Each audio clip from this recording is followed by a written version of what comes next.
ina ma ubangiji zai karɓi roƙona a ce kai ne ɗan Matawalle wanda ya ɓata. Bayan Baɗa Yaji ya faɗa wa Umar Hashim haka, sai Umar Hashim ya ce, yayin da Umar Hashim ya kalli Baɗa Yaji inda yake cewa, amma to kai me yasa kake so hakan ya kasance? Ina nufin mene fa'idar yin haka? Sai Baɗa Yaji ya ce, hakan ne zai ladabtar da Hajiya Nafisa, sannan kuma zai koya wa Hajiya Sara hankali. Na tabbata kai ma zaka so haka, domin baka da burin da ya wuce kamar ka ga Hajiya Sara da Hajiya Nafisa sun yi hankali sun koma ga Allah. Sannan kuma hakan ne zai baka damar komawa ka auri wacce kake so, wato Karima, domin idan hakan ya kasance kaga kenan Hajiya Nafisa ta koma kanwarka, kaga shikenan baka da damar auren kanwarka. Na san kai ma zaka so haka, ko ya kace? Sai Umar Hashim ya yi murmushi yayin da har sai da haƙorinsa ya fito, inda yake cewa, tabbas a rayuwata ina so in ga Hajiya Nafisa da Hajiya Sara sun yi hankali, amma kuma sai da wani hanzari ba gudu ba, ka san fa ina da iyaye. Ta yaya mutumin da yake da uwa da uba kuma zai kasance ɗa ga wani wanda yake can daban? A hakan ba zai taɓa yiwuwa ba. Yayin da Baɗa Yaji ya yi murmushi inda yake cewa, Umar Hashim kenan, kafa ka manta da Baɗa Yaji kake magana, sannan kuma na san komai tattare da rayuwarka. Ba abin da za ka ɓoye min, domin dukkan wani abin da kake tunanin ɓoyewa na fi riga na san shi, na san rayuwarka, na san waye kai. Kafa ka manta tun kana ƙarami muke tare da kai. Ta yaya za ka yi tunanin za ka iya ɓoye min wani abu wanda ya danganci rayuwarka? Ai ka san ba zai yiwu ba.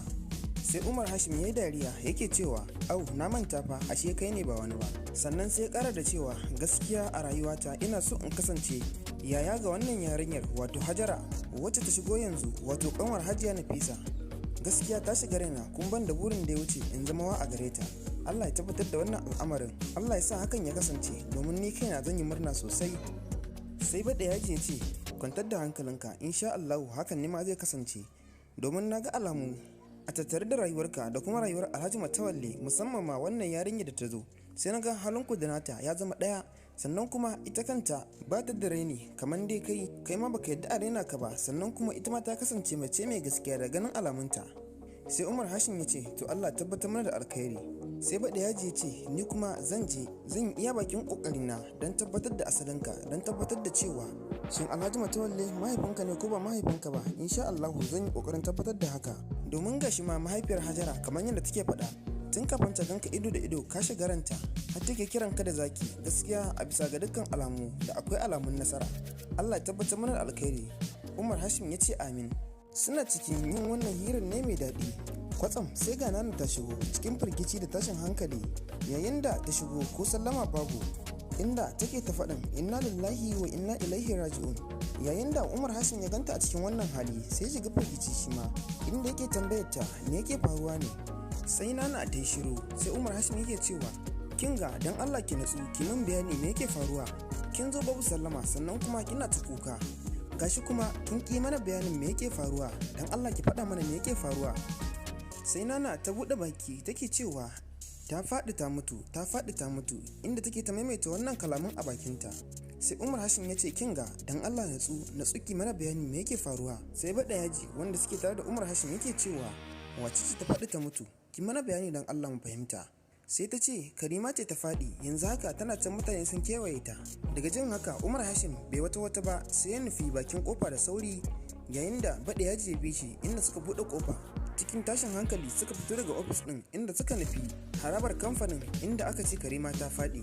Umar Hashim tun daga nesa yake hango da dazan ma'aikatan kamfanin sun kewaye Karima. Nan take Umar Hashim ya ƙara sauri, inda ya ƙaraso sai jama'a suka bubbuɗe masa hanya, inda har sai da ya ƙarasa gurin Karima inda take kwance a sume ba ta cikin hayyacinta. Sai Umar Hashim ya shiga tashin hankali, inda nan take Umar Hashim ya umarci wasu mata wanda suka kewaye ta suna ta salati suna kuka, ku kama ta mu sata a mota mu kai ta asibiti, ku yi sauri.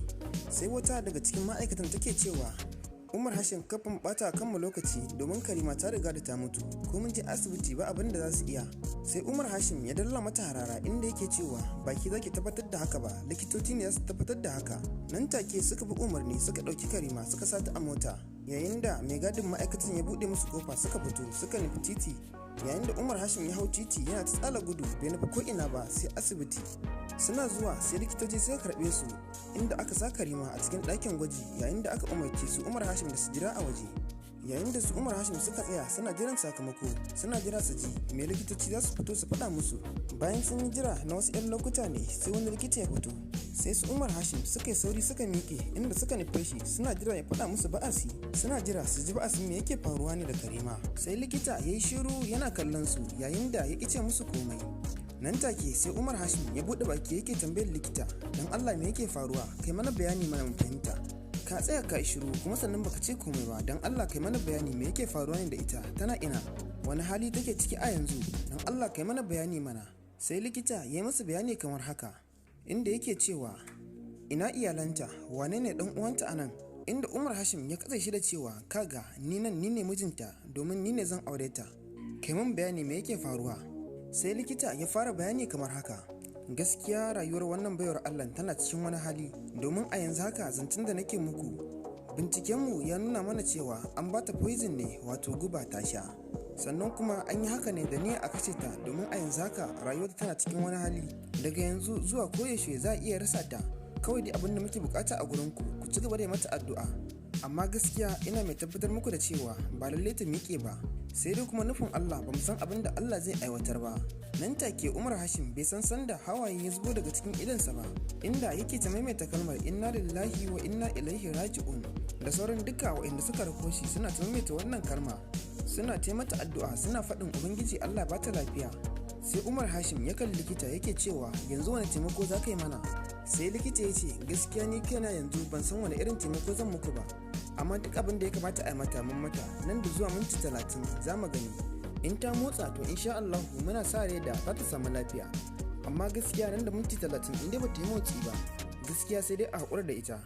Nan take Umar Hashim da bada yaji da wasu daga cikin ma'aikata suka nufi inda masallacin asibitin yake cikin sauri, inda suka je suka ɗaura alwala suka shiga masallacin suna ta yin sallar nafila, sannan kuma suna ta yin addu'o'i, inda suka kasance suna ta yin haka har tsawon minti 28, sannan sai suka nufi asibitin inda Karima take, suna jira su ji wani sakamako likita zai fito da shi.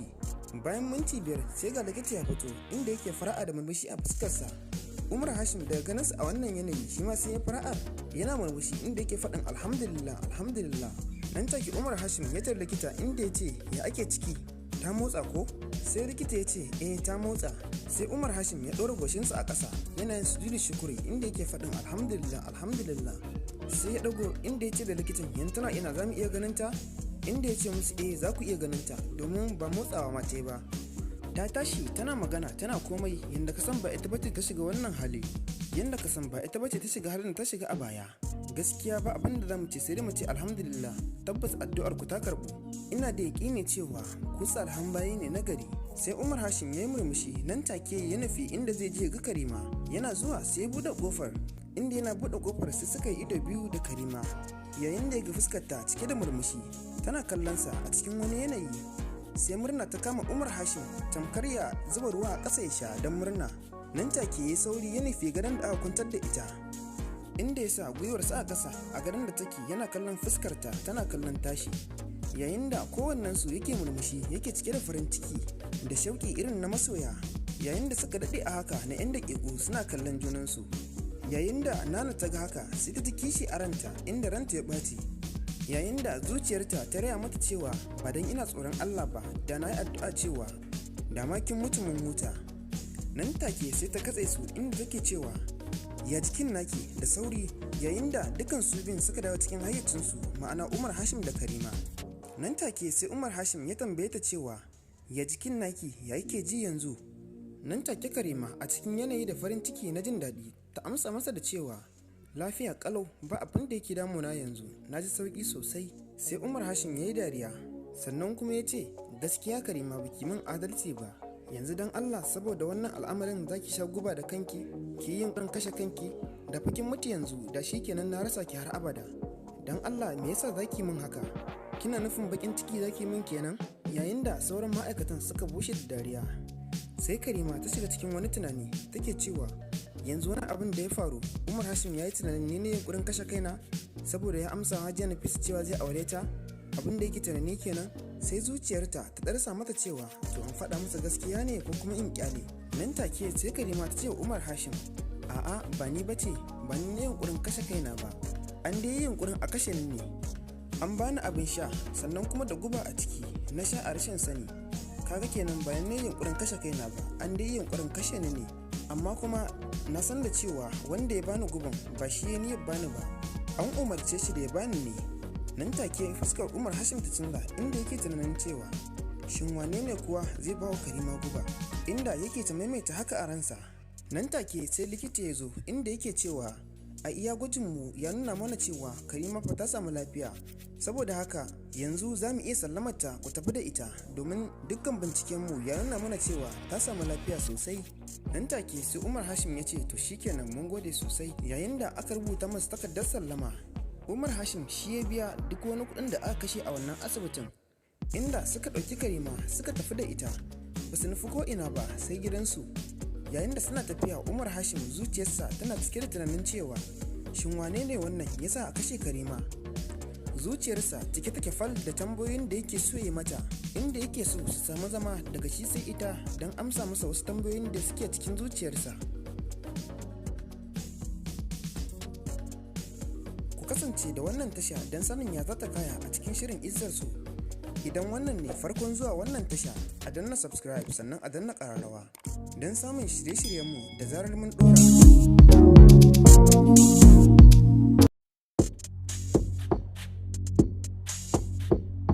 Ina ma Ubangiji zai karɓi roƙona a ce kai ne ɗan Matawalle wanda ya ɓata.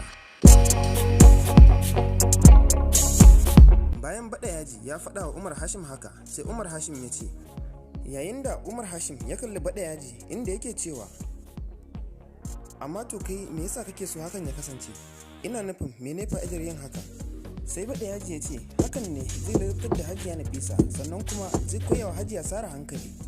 Na tabbata kai ma zaka so haka, domin baka da burin da ya wuce kamar ka ga Hajiya Sara da Hajiya Nafisa sun yi hankali sun koma ga Allah, sannan kuma hakan ne zai baka damar komawa ka auri wacce kake so, wato Karima.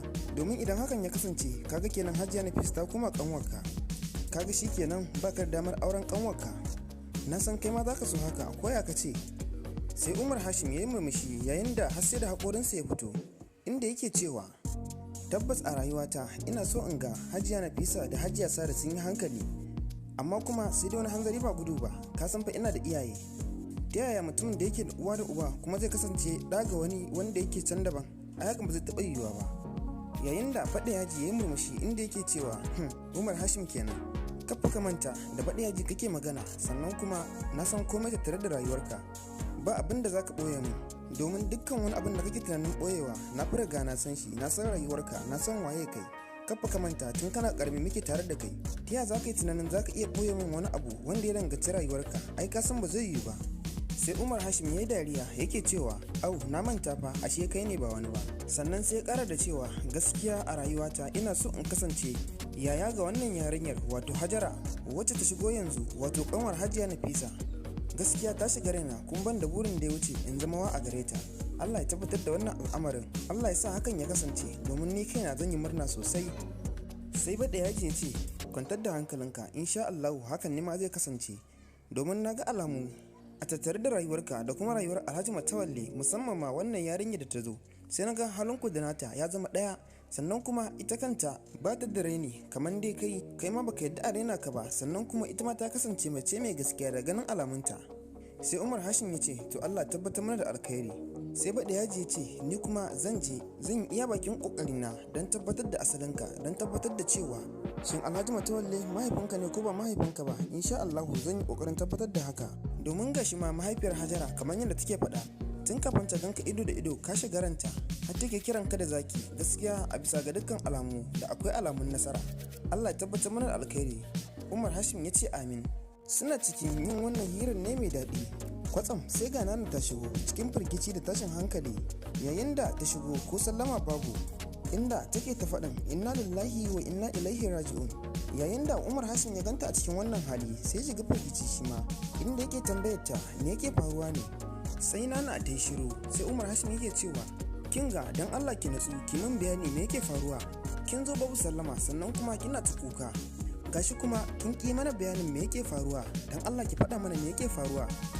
Sai Nana ta buɗe baki take cewa ta faɗi ta mutu, inda take ta maimaita wannan kalaman a bakinta. sai Umar Hashim ya ce kinga dan Allah na tsuki mana bayani me yake faruwa. Sai bada yaji wanda suke tare da Umar Hashim yake cewa wace ce ta faɗi ta mutu, ki mana bayani dan Allah mu fahimta. Sai ta ce Karima ce ta faɗi, yanzu haka tana can mutane sun kewaye ta. Daga jin haka Umar Hashim bai wata ba sai ya nufi bakin kofa da sauri, yayin da bada yaji ya bi shi inda suka buɗe kofa. Cikin tashin hankali suka fito daga ofis ɗin inda suka nufi harabar kamfanin inda aka ce Karima ta faɗi.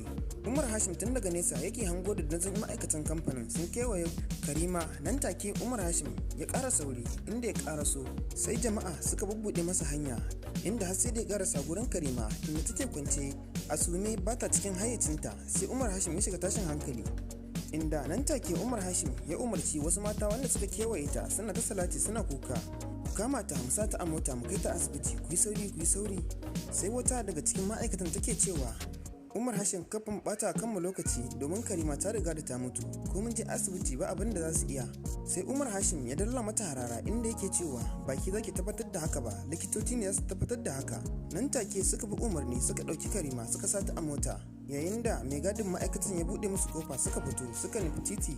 Yayin da Umar Hashim ya hau titi yana ta tsala gudu bai nufi ko ina ba sai asibiti.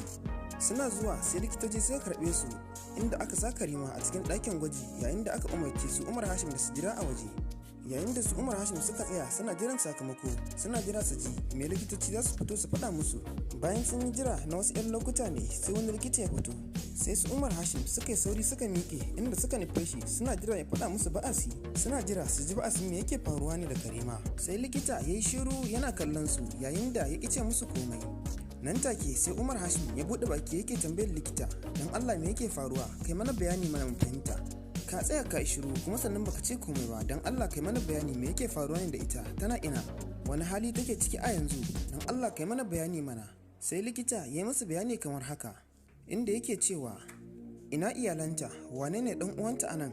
Inda Umar Hashim ya katse shi da cewa kaga ni ne mijinta domin ni ne zan aure ta, kai mun bayani me yake faruwa. Sai likita ya fara bayani kamar haka, gaskiya rayuwar wannan baiwar Allah tana cikin wani hali, domin a yanzu haka zancen da nake muku bincikenmu ya nuna mana cewa an bata poison ne, wato guba ta sha, sannan kuma an yi haka ne da niyya a kashe ta, domin a yanzu haka rayuwar tana cikin wani hali. Daga yanzu zuwa koyaushe za a iya rasa ta, kawai dai abin da muke bukata a gurinku ku ci gaba da mata addu'a. Amma gaskiya ina mai tabbatar muku da cewa ba lallai ta miƙe ba, sai dai kuma nufin Allah, ba mu san abin da Allah zai aiwatar ba. Nan take Umar Hashim bai san sanda hawaye ya zubo daga cikin idansa ba, inda yake ta maimaita kalmar inna lillahi wa inna ilaihi raji'un, da sauran duka waɗanda suka rako shi suna ta maimaita wannan kalma, suna ta mata addu'a suna faɗin ubangiji Allah ba ta lafiya. Sai Umar Hashim ya kalli likita yake cewa yanzu wani taimako za ka yi mana. Sai likita ya ce gaskiya ni kaina yanzu ban san wani irin taimako zan muku ba, amma duk abin da ya kamata a yi mata mun mata, nan da zuwa minti 30 za mu gani. In ta motsa to insha Allah muna sa rai da za ta samu lafiya, amma gaskiya nan da minti 30 in dai bata yi motsi ba, gaskiya sai dai a haƙura da ita. Nan take Umar Hashim da bada yaji da wasu daga cikin ma'aikata suka nufi inda masallacin asibitin yake cikin sauri, inda suka je suka ɗaura alwala suka shiga masallacin suna ta yin sallar nafila, sannan kuma suna ta yin addu'o'i, inda suka kasance suna ta yin haka har tsawon minti 28. Sannan sai suka nufi asibitin inda Karima take, suna jira su ji wani sakamako likita zai fito da shi. Bayan minti 5 sai ga likita ya fito inda yake fara'a da murmushi a fuskarsa. Umar Hashim daga ganinsa a wannan yanayi shi ma sai ya fara'a yana murmushi inda yake faɗin alhamdulillah alhamdulillah. Nan take Umar Hashim ya tar likita inda ya ce ya ake ciki, ta motsa ko? Sai likita ya ce ta motsa. Sai Umar Hashim ya ɗora goshinsa a ƙasa yana yin sujudu shukuri inda yake faɗin alhamdulillah alhamdulillah. Sai ya ɗago inda ya ce da likitan yan tana ina za mu iya ganin ta, inda ya ce musu za ku iya ganin ta domin ba motsawa ma ta ba. Ta tashi tana magana tana komai yadda ka san ba ita bace ta shiga wannan hali, yadda ka san ba ita bace ta shiga halin ta shiga a baya. Gaskiya ba abin da za mu ce sai dai mu ce alhamdulillah, tabbas addu'ar ku ta karbu. Ina da yaƙini cewa ku salhan bayi ne na gari. Sai Umar Hashim ya yi murmushi nan take ya nufi inda zai je ga Karima. Yana zuwa sai ya buɗe ƙofar, inda yana buɗe ƙofar sai suka yi ido biyu da Karima, yayin da ya ga fuskarta cike da murmushi tana kallonsa a cikin wani yanayi. Sai murna ta kama Umar Hashim tamkar ya zuba ruwa a ƙasa ya sha don murna. Nan take ya sauri ya nufi gadon da aka kwantar da ita, inda ya sa gwiwarsa a ƙasa a gadon da take yana kallon fuskarta tana kallon tashi. yayin da kowannensu yake murmushi yake cike da farin ciki da shauƙi irin na masoya, yayin da suka daɗe a haka na 'yan daƙiƙu suna kallon junansu. Yayin da Nana ta ga haka sai ta ji kishi a ranta, inda ranta ya ɓaci, yayin da zuciyarta ta raya mata cewa ba don ina tsoron Allah ba da na yi addu'a cewa da ma kin mutu mun huta. Nan take sai ta katse su inda take cewa ya jikin naki da sauri, yayin da dukan su biyun suka dawo cikin hayyacinsu, ma'ana Umar Hashim da Karima. Nan take sai Umar Hashim ya tambaye ta cewa ya jikin naki ya yake ji yanzu. Nan take Karima a cikin yanayi da farin ciki na jin daɗi ta amsa masa da cewa lafiya kalau, ba abin da yake damuna yanzu, na ji sauki sosai. Sai Umar Hashim ya yi dariya, sannan kuma ya ce gaskiya Karima baki min adalci ba, yanzu dan Allah saboda wannan al'amarin zaki sha guba da kanki ki yin ɗan kashe kanki, da fakin mutu yanzu da shi kenan na rasa ki har abada. Dan Allah me yasa zaki min haka, kina nufin bakin ciki zaki min kenan? Yayin da sauran ma'aikatan suka bushe da dariya, sai Karima ta shiga cikin wani tunani take cewa yanzu wani abin da ya faru, Umar Hashim ya yi tunanin ni ne yunkurin kashe kaina saboda ya amsa Hajiya Nafisa cewa zai aure ta, abin da yake tunani kenan. Sai zuciyarta ta darsa mata cewa to an faɗa masa gaskiya ne ko kuma in kyale. Nan take sai Karima ta ce wa Umar Hashim a'a ba ni bace, ba ni ne yunkurin kashe kaina ba, an dai yi yunkurin a kashe ni ne, an bani abin sha sannan kuma da guba a ciki na sha a rashin sani, kaga kenan bayan ne yunkurin kashe kaina ba, an dai yi yunkurin kashe ni ne, amma kuma na san da cewa wanda ya bani guban ba shi ya niyyar bani ba, an umarce shi da ya bani ne. Nan take fuskar Umar Hashim ta canza, inda yake tunanin cewa shin wane ne kuwa zai bawa Karima guba, inda yake ta maimaita haka a ransa. Nan take sai likita ya zo, inda yake cewa a iya gwajinmu ya nuna mana cewa Karima fa ta samu lafiya, saboda haka yanzu za mu iya sallamarta ku tafi da ita, domin dukkan bincikenmu ya nuna mana cewa ta samu lafiya sosai. Nan take sai Umar Hashim ya ce to shikenan mun gode sosai, yayin da aka rubuta masa takardar sallama. Umar Hashim shi ya biya duk wani kuɗin da aka kashe a wannan asibitin, inda suka ɗauki Karima suka tafi da ita, ba su nufi ko'ina ba sai gidansu. Yayin da suna tafiya, Umar Hashim zuciyarsa tana cike da tunanin cewa shin wane ne wannan yasa a kashe Karima.